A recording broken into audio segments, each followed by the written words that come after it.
皆様、こんにちは。私は2500年前、領寿戦にて、釈尊が法を説いたその場に居合わせた弟子の一人です。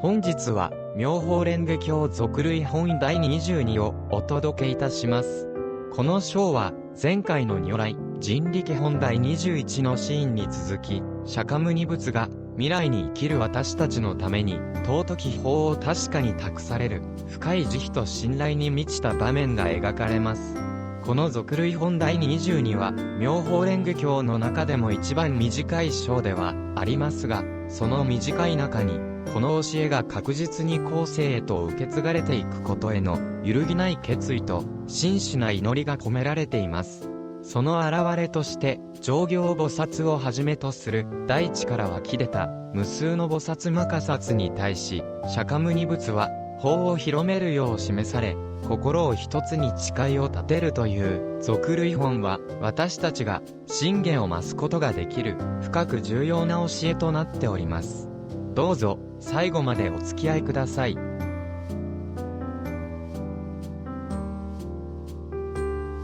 その時、釈迦牟尼仏は法への座から立ち上がり、偉大な人力をお示しになりました。そして右の手で大地から湧き出た上行菩薩をはじめとする数えきれないほど多くの菩薩摩訶薩たちの頭頂を優しく撫でてこの言葉を告げました。私は計り知れないほどの無量なる時間、千、万、億といった阿僧祇光という歳月にわたって得難きこの無常の悟り、九多羅山脈三度台の教えを修行し、習得してきた。今、これを、そなたたちに託し、任せよう。そなたたちは、一心にこの法を広め、世の中に大いに広く、利益をもたらすように努めるのだ。と釈尊は、告げました。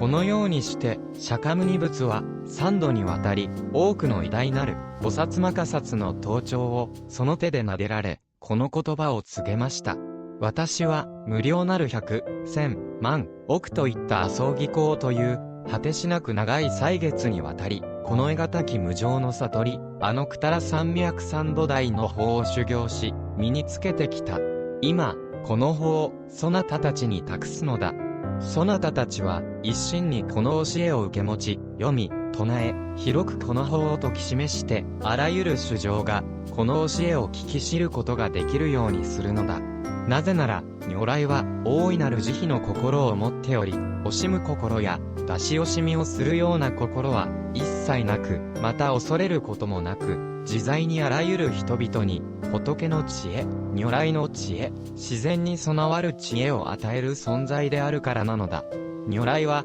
すべての衆生に対する偉大なる施しの主なのだ。だから、そなたたちもまた、この如来の精神に従い、如来の法を学ぶのだ。決して出し惜しみの心を起こしてはならぬのだ。未来の世において、もし、良き者たちが、如来の知恵を信じようとするならば、しっかりとこの法華経を説き示して、その人々が、聞いて理解できるようにしてあげるのだ。それは、この者たちが、仏の知恵を得ることができるようにするためだからなのだ。もし、人々の中にこの教えを信じて受け入れない者がいたならば、その場合は、如来が説かれたその他の深い法の中から、相手に応じた教えを示し、導き、そして喜ばせて、利益を与えるがよい。そなたたちが、このように行うならば、それはすなわち、諸仏の大いなる恩に報いることになるであろう。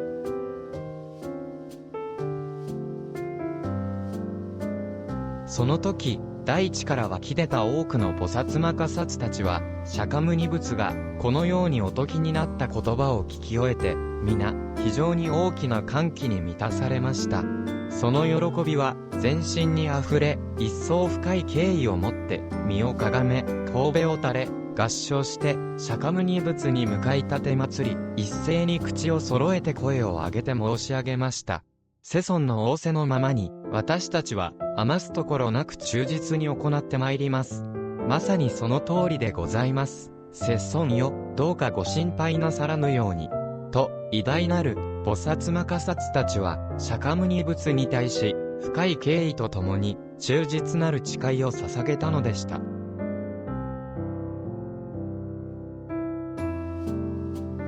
多くの菩薩摩诃薩たちは、このように3度、声を揃えてこう申し上げました。世尊のご命令の通り、私たちは余すところなく忠実に実行いたします。ただ、世尊よ、どうかご心配なさらぬように。その時、釈迦牟尼仏は、十方の世界から来ていた、無数の分身の仏たちに、それぞれの本来の世界へ戻るよう、お命じになり、次のようにお告げになりました。分身の諸仏たちよ、それぞれの安住すべき、本来の国へとお戻りなさい。そして、他方如来の塔も、元の状態に戻るがよい。釈迦牟尼仏が、このような教えの言葉を説かれたとき、十方の無数の分身の諸仏たちで、宝珠の下の獅子座の上に座しておられた諸仏たちや、他方如来、そして、上行菩薩をはじめとする、数えきれぬ麻生木の数ほどの大勢の菩薩たち、舎利仏らをはじめとする正門の刺繍、そして、あらゆる世界の存在たち、天、人、阿修羅たちは、釈迦牟尼仏のこの尊い教えが説かれたことに深く打たれ、皆、心の底から大きな喜びに包まれ、静かにこの章は、幕を閉じました。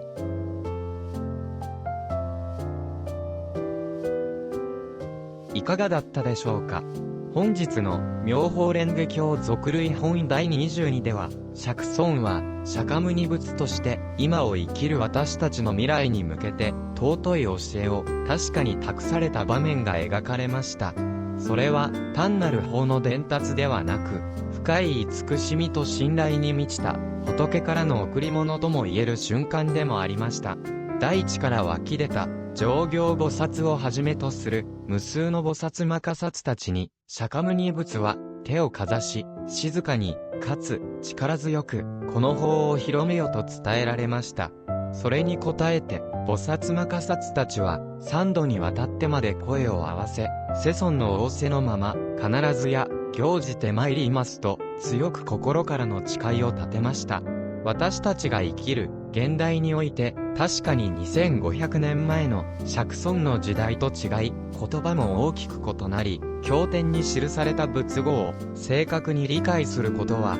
決して楽なことではありません。また、経典をただ目で追うだけの日々を送られている方も少なくないことでしょう。こうした視点からも確かに末法と称される側面があるのかもしれません。ですが、私たちは末法の世だからとただ単に割り切ってしまうのではなく、この動画をご覧の皆様もお分かりかと思いますが、2500年前、釈尊はこの尊い教えを難しく説いたのではないのです。むしろ、釈尊はあえて例や方便、人力をもって示され、釈尊は私たち主情ができる限り理解しやすく、また受け取りやすく説いてくださっていたのです。方便本において釈尊がこの教えを難解難入と説かれたのは、それはただ単に私たちに我や欲があるからなのです。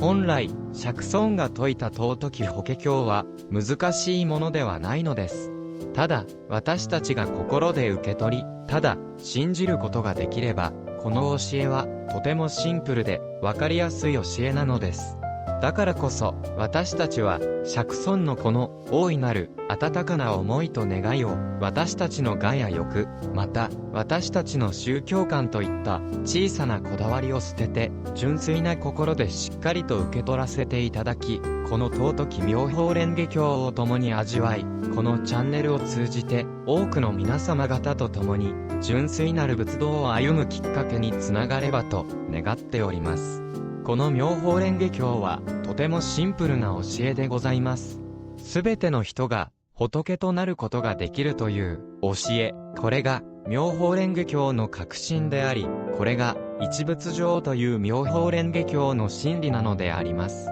釈尊が説かれた教えを信じて、日々の暮らしの中で慈悲と知恵を育みながら、私たちも生きた仏道を歩んで参りましょう。それでは、本日の動画はここまでです。今回は妙法蓮華経の俗類本第22についてお話ししました。次回は、薬王菩薩本寺本第23の深い教えについてお話しします。もしこの動画が皆様の心に響いたら、ぜひ、チャンネル登録といいねボタンを押していただき、この動画をあなたの周りの方にお勧めされることも、釈尊が求める仏の道、大乗の道にもつながることでしょう。皆様の感想もコメントでお寄せください。